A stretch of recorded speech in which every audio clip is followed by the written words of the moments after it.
एक और भक्त की मैंने बात सुनी थी, वो घर में रहता, घर वाले उससे बड़े परेशान, क्योंकि वो कुछ नहीं करता था, केवल खाता था, बस खूब खाए और पड़ा रहे। अब जो खूब खाएगा तो करेगा क्या, जहां खाए वहीं लुढ़क जाए।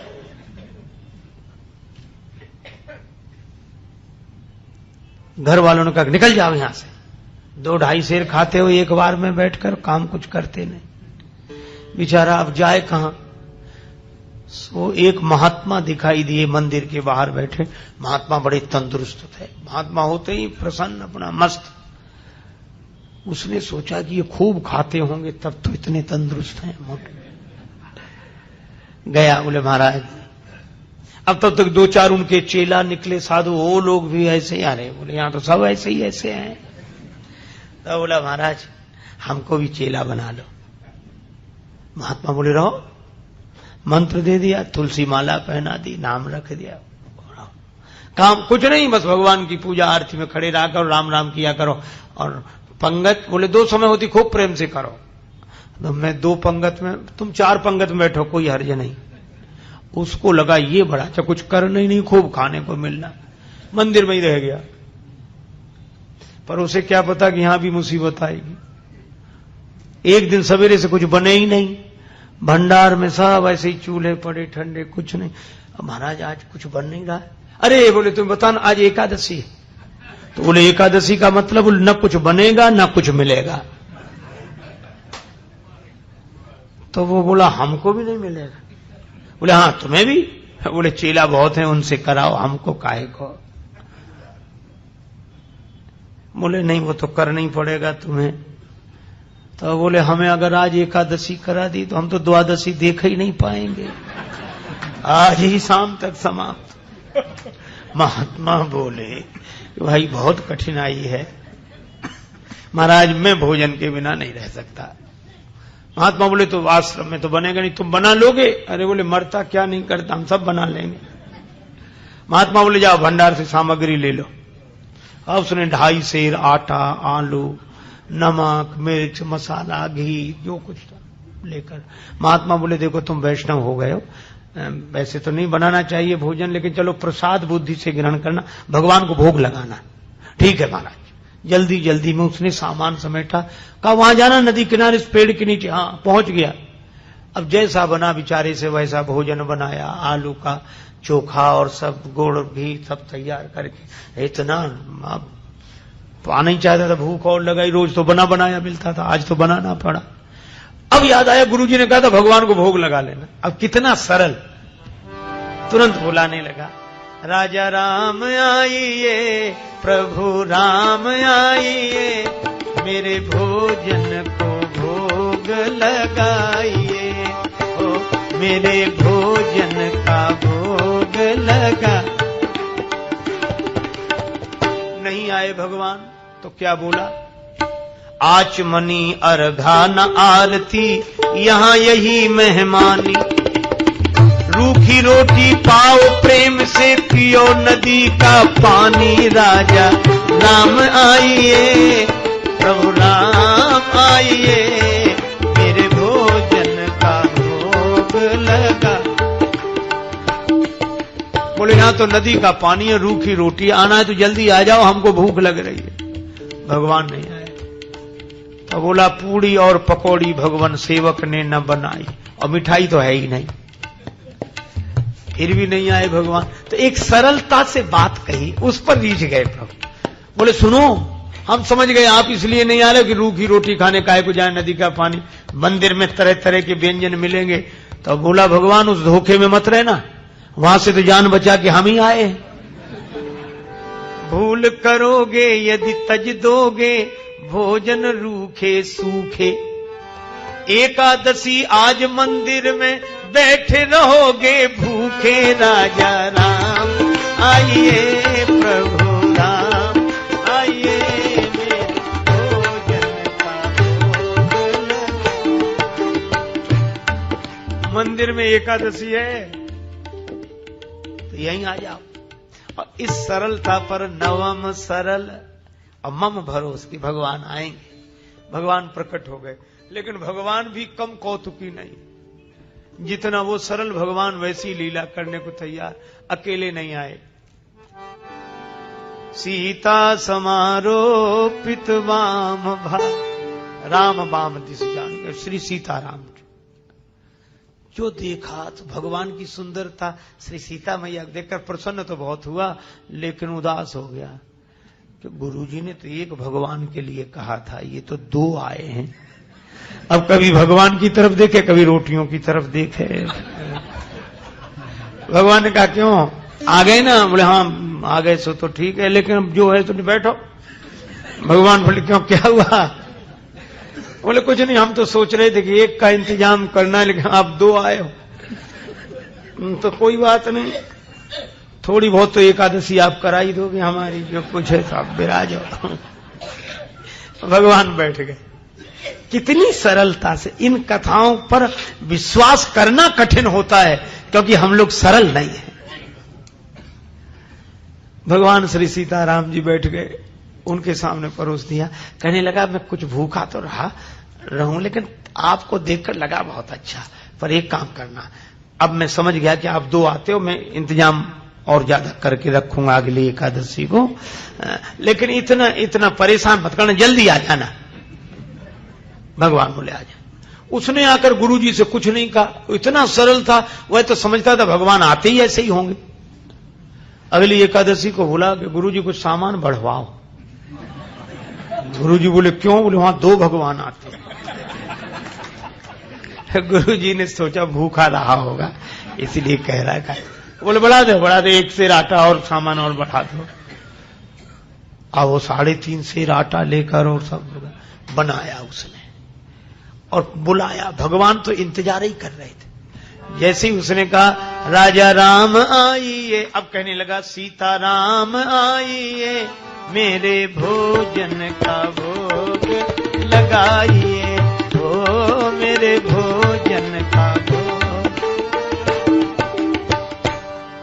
और सही बात, जैसे ही पुकारा भगवान प्रकट हो गए, लेकिन राम वाम दिस जानकी लखन दाहिनी हो, दक्षिणे लक्ष्मणो यस्य वामे च जनकात्मजा। और जो उसने 3 को देखा सो बोला हद हो गई, एक को बुलाओ तो 2 आते, और 2 का इंतजाम करो तो 3 आते, ये कौन है?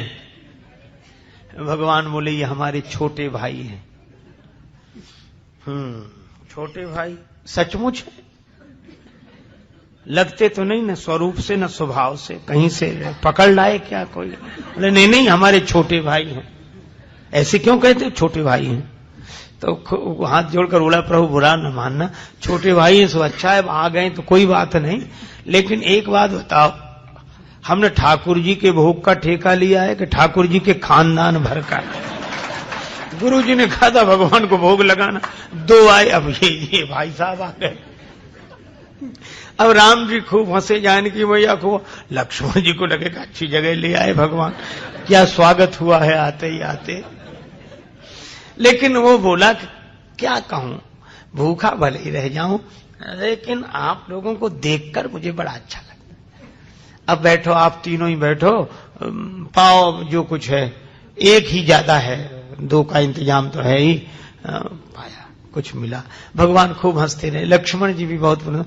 अब जब चलने लगे तो बार बार चरणों में सिर रखे, आंखों में आंसू आ जाए, लगते आप बड़े सुंदर। लेकिन एक काम करो, अगली एकादशी को अभी से बता जाओ कितने आओ,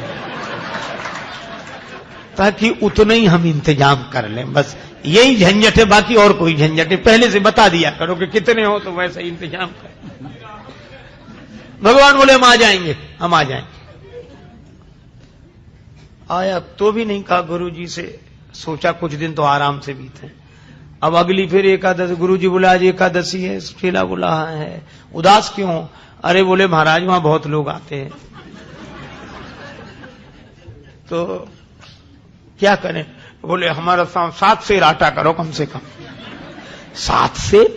हाँ, और उसी हिसाब से सब सामान। गुरु जी समझ गए इतना तो ये खा नहीं सकता, ये बेचता होगा जरूर। गुरुजी बोले 7 नहीं 8 सिर दे दो, ले जाने दे से, अब पीछे पीछे चलेंगे, देखते हैं क्या करता है। ले गया सारा सामान। पर ये भक्त भी बड़ा विचित्र, सरल आदमी। आज इसने सामग्री रख ली, भोजन बनाया नहीं, सोचने लगा पहले बुलाकर देख लूं कितने हैं, उस हिसाब से बनाऊंगा। भोजन बनाया नहीं और पहले ही बुलाने लगा, राजा राम आइए, सीता राम आई, लक्ष्मण राम आइए, मेरे भोजन का भोग लगाइए, हो मेरे भोजन का।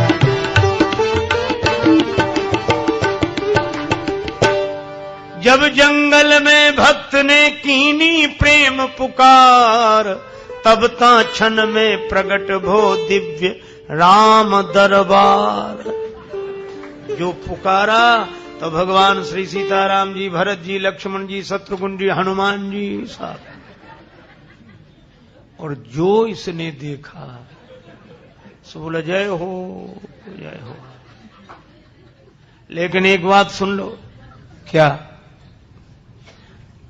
एक को बुलाए तो 2 आए, 2 का इंतजाम किया तो 3 आए, आज तो हद कर दी साहब इकट्ठे। लेकिन हमारी भी बात सुन लो, क्या हमने भोजन बनाया ही नहीं, वो रखा सामान, सो बनाओ और खाओ। भगवान बोले क्यों, तुम क्यों नहीं बनाते? बोले जब हमें मिलने ही नहीं है तो बनाने से क्या लाभ, आप ही बनाओ और पाओ। मोते नहीं बनत बनाए, भोजन आप बनावहु अपने, बहुत दिनन संग पाए, मोते नहीं बनत बनाए, तुम नहीं तजत सुबानी अपनी, हम केते समझाए। हमने कितना समझाया, आप अपनी आदत छोड़ते नहीं हो, और आज तो हद कर दी। नर नारिन की कौन कहे, हनुमान जी की ओर देखकर बोला, एक बानर भी संग लाए, एक बानर हूँ संग लाए, मोते नहीं बनत, हमसे नहीं बनता है। प्रथम दिवस भोजन के हित आसन जब मैंने लगाई, उधर न मैं भर सके सीए जब सन्मुख आई, फिर विनीत आए भाई पर भाई, और निराहार ही रहो आज मुझे परत दिखाई। भगवान खूब हंसे, बोला हंसने से काम नहीं चलेगा, बनाओ लगाओ शुरुआत करो। बैठ गया वृक्ष के नीचे। भगवान बोले भाई भक्त की राजी आज बनाओ। भोजन व्यवस्था किसने संभाल ली? विश्व भरण पोषण कर जोई, ताकर नाम भरत असो। श्री भरत जी भंडारे बनाने लगे, श्री भरत जी भंडारे बनाने लगे। चुन के लकड़ी लखन लाल लाने लगे, पहुंचते पूंछ से आंजनेय चौका को, और हाथों से पोता लगाने लगे। चेते चूल्हे इधर और उधर शत्रुघ्न साग, भाजी अमनिया कराने लगे। और स्वयं जानकी माता आकर बैठी तो सीता मैया को बैठे देखा तो अनेक सिद्ध महात्मा प्रकट हो गए। मैया हमें भी प्रसाद मिले, हमें भी प्रसाद मिले। अब ये तो आंख बंद किए बैठा था। पूछा कि आंख बंद क्यों किए बैठे? बोले जब मिलना ही नहीं है तो हम बनते हुए भी तो नहीं देख सकते कि किसी और को मिले। आवाज सुनी तो आंख खोली तो कई महात्मा दिखाई दिए। बोले थोड़ा बहुत कुछ बचता भी तो ये नहीं बचने देंगे। पाके संकेत शक्ति का जत्थे वहां अष्ट सिद्धियों नव निधि के आने लगे। श्री भरत जी भंडारे बनाने लगे। श्री भरत जी भंडारे बनाने लगे, बनाने लगे, बनाने लगे। गुरुजी आए पीछे से कि देखें ये सामान का क्या करता, तो गुरुजी को कोई न दिखे, चेला बैठा दिखे और सामान रखा दिखे। गुरुजी आए, बच्चा क्या हो रहा है? बोले गुरुजी भले आए, देखो कितने भगवान मेरे पीछे लगा दिए आपने, इतने बैठे। गुरुजी बोले हमें तो कोई नहीं दिख रहा, सामान दिख रहा है, तुम दिख रहे हो। अब भगवान मुस्कुराए तो रोकर बोला कि ये दोहरी मुसीबत है। एक तो गुरुजी ने तो करा नहीं पाई, आज आपने हमारी पूरी एकादशी करा दी और उस पर भी गुरुजी को पता नहीं लगने दे रहे हो। इनको भी दिखो। भगवान बोले उन्हें नहीं दिखेंगे। क्यों नहीं दिखोगे? वो तो हमारे गुरुजी हैं, हम तो कुछ नहीं जानते, वे तो सब कुछ जानते हैं, इतने महान हैं। भगवान ने कहा इसमें कोई संदेह नहीं, तुम्हारे गुरु बहुत महान है, तुम्हारे गुरु बहुत योग्य विद्वान हैं, भजनानंदी हैं, फिर भी मैं उन्हें नहीं दिखूंगा, तुमको ही दिखूंगा। तुम पूरी तरह अयोग्य तो भी। क्यों, आखिर क्या बात है? बोले तुम्हारे गुरुजी में सब विशेषताएं हैं, लेकिन जितने सरल तुम हो वो सरल नहीं है, और मैं तो सरल के लिए सरलता से मिलता हूं। नवम सरल सब सन छलहीना। गुरुजी ने पूछा कि क्या बात है, तो चेला बोला भगवान ऐसे कह रहे हैं कि आप सरल नहीं हो। और गुरुजी को इस बात पर रोना आ गया कि सचमुच सब कुछ जीवन में मिला, लेकिन सरलता नहीं मिली, और जिससे भगवान मिलते थे वही नहीं मिला। और गुरुजी भाव विवल होकर रोने लगे तो भगवान प्रकट हो गए और उनको दर्शन दिया। भगवान तो इस सरलता पर रीझते हैं, इसलिए भगवान ने कहा नवम सरल सब सन छलहीना, मम भरोस ही हरस न दीना।